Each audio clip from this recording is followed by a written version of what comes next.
ഗവർണറെ നിയോഗിക്കുന്ന നമ്മളല്ലല്ലോ, അത് നിങ്ങളായിരുന്നല്ലോ പണ്ട് നിയോഗിച്ച് ഈ സൈസ് മാമാപ്പണി ഗവർണർമാരെ കൊണ്ട് പണ്ട് ചെയ്യിച്ചുകൊണ്ടിരുന്നത് നിങ്ങളാണ്. അന്നേരവും ഞങ്ങളതിനെ എതിർത്തിട്ടുള്ളവരാ. നിയമസഭയിൽ പറയാൻ പാടില്ലാത്ത കാര്യമാണ് പറഞ്ഞത്. സർ, ഇത് നിയമസഭ രേഖയിൽ പാടില്ല.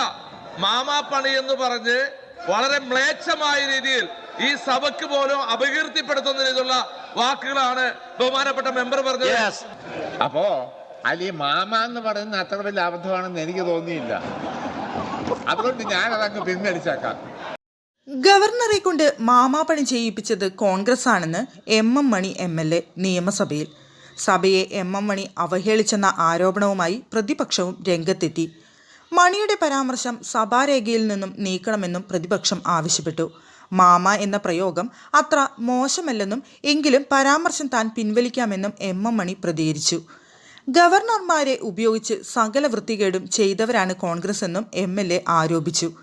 അതേസമയം കേന്ദ്രത്തിനെതിരായ സമരത്തെ ചൊല്ലി നിയമസഭയിൽ ഭരണ പ്രതിപക്ഷ വാക്പോര് അരങ്ങേറി. കേന്ദ്ര ഏജൻസിയെ ഭയന്ന് സമരം സമ്മേളനമാക്കി മാറ്റിയെന്നും ലോകത്തിൽ ആദ്യമായി കടമെടുക്കാൻ നടത്തുന്ന സമരമെന്നായിരുന്നു പ്രതിപക്ഷ വിമർശനം. ഫെഡറലിസം സംരക്ഷിക്കാനുള്ള പോരാട്ടമെന്നായിരുന്നു ധനമന്ത്രി KN ബാലഗോപാലിന്റെ മറുപടി. സമരത്തിൽ UDF അണിചേരുമെന്ന പ്രതീക്ഷയും ധനമന്ത്രി സഭയിൽ പങ്കുവച്ചു. 2 വർഷം കൊണ്ട് 24,000 കോടിയോളം അധികമായി പിരിച്ചു. സംസ്ഥാനത്തിന് അർഹമായ പണം വെട്ടിക്കുറയ്ക്കാനാണ് ശ്രമമെന്നും ധനമന്ത്രി പറഞ്ഞു. സംസ്ഥാനത്തിന്റെ സാമ്പത്തിക സ്ഥിതി സംബന്ധിച്ച ചോദ്യങ്ങളാണ് ഡൽഹി സമരത്തിന്റെ പേരിലുള്ള ഭരണ പ്രതിപക്ഷ തർക്കത്തിലേക്ക് നീങ്ങിയത്.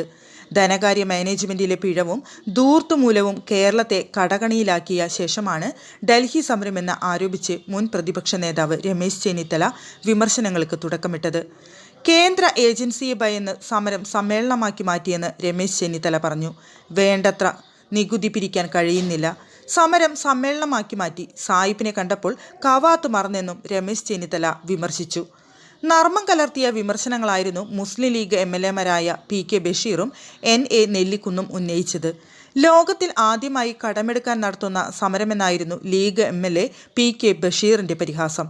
എന്തു ചോദിച്ചാലും കേന്ദ്രം തരട്ടെ എന്നാണ് പറയുന്നത്. തള്ളക്കോഴി കുഞ്ഞിക്കോഴികളോട് പറയും പോലെ കേന്ദ്രം നൽകിയിട്ട് സംസ്ഥാനം നന്നാകുമെന്ന് കരുതുന്നുണ്ടോ എന്ന് നെല്ലിക്കുന്നം ചോദിച്ചു.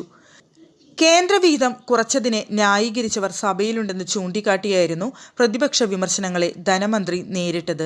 സമരം ഫെഡറലിസം സംരക്ഷിക്കാനാണ്. UDF സമരത്തിൽ പങ്കുചേരുമെന്ന് ഇപ്പോഴും പ്രതീക്ഷിക്കുന്നതായും ധനമന്ത്രി പറഞ്ഞു.